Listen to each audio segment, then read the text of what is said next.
In November 1519, the Aztec emperor Moctezuma came out along a stone causeway to meet a column of strangers in armor marching into his city. The story everyone knows says he trembled because he thought the man leading them was a god, finally keeping a 1,000-year-old promise to come home. That god's name was Quetzalcoatl, the feathered serpent. It is one of the most famous scenes in history. There is a problem. Most historians now believe it never happened.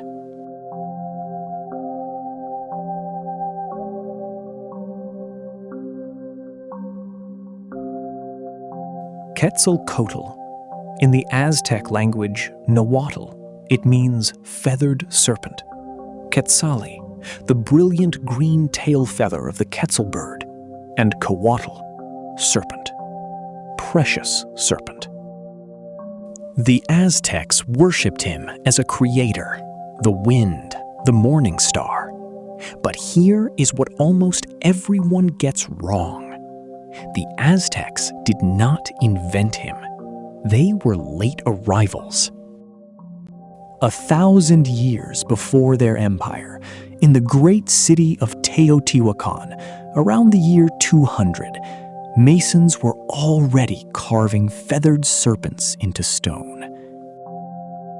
The Temple of the Feathered Serpent still stands, rows of snake heads, fanged and feathered, staring from the pyramid walls.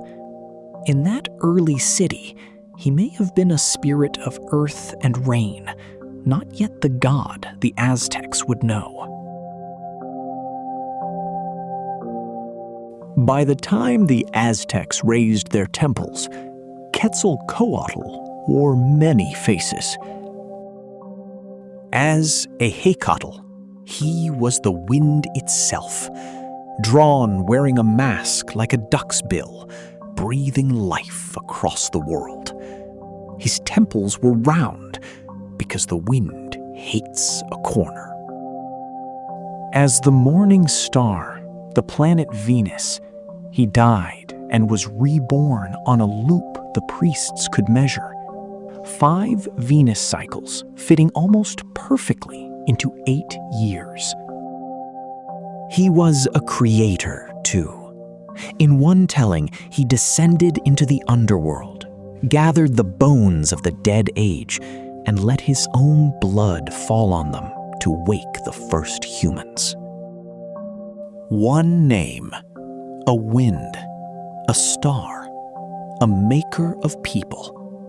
And the Aztecs remembered, possibly, once a man.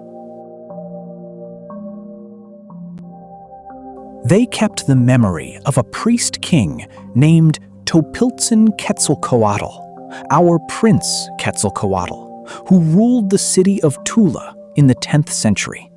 His calendar name was Ehécatl, one reed.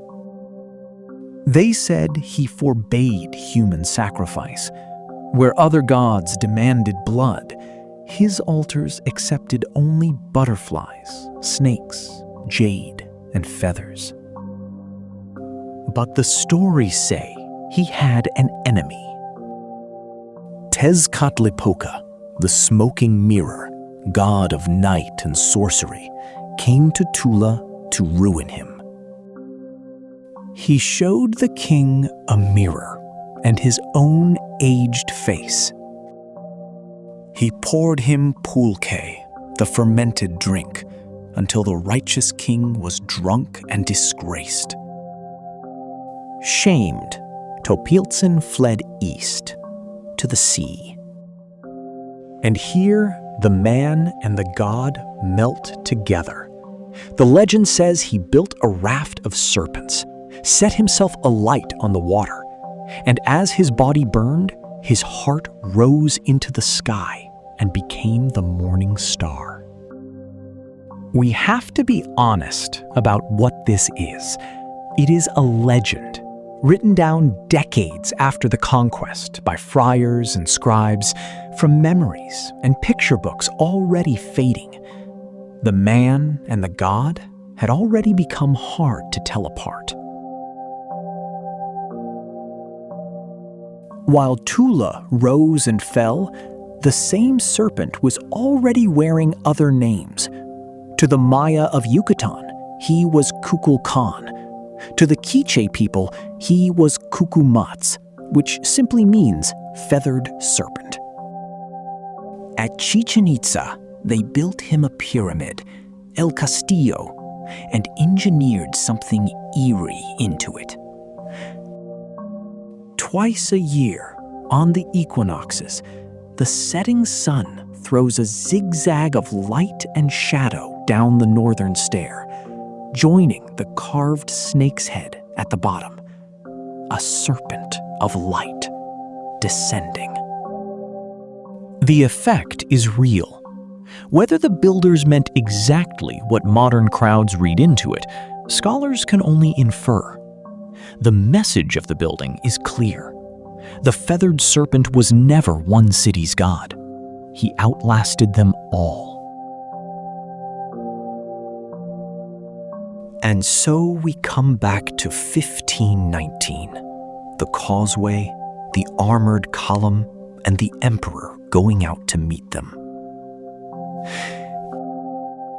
The famous story, the emperor believed the conquistador Hernán Cortés was Topiltzin Quetzalcoatl returned because Cortés landed in a one-reed year, the very year the god had promised to come back. Generations of books and films have repeated it. But work through the historians who read the indigenous language records, scholars like Matthew Restall and Camilla Townsend, and the story dissolves. The Nahuatl accounts, written in the decades after the conquest, do not say Moctezuma thought Cortés was a god. That claim comes from Spanish chroniclers. One of them, López de Gomara, never even set foot in the Americas. Cortés, a man not known for his modesty, never claimed it himself. The friars who spread it had reasons. It made the conquest look ordained, and the defeated look willing. We have inherited two distortions with it.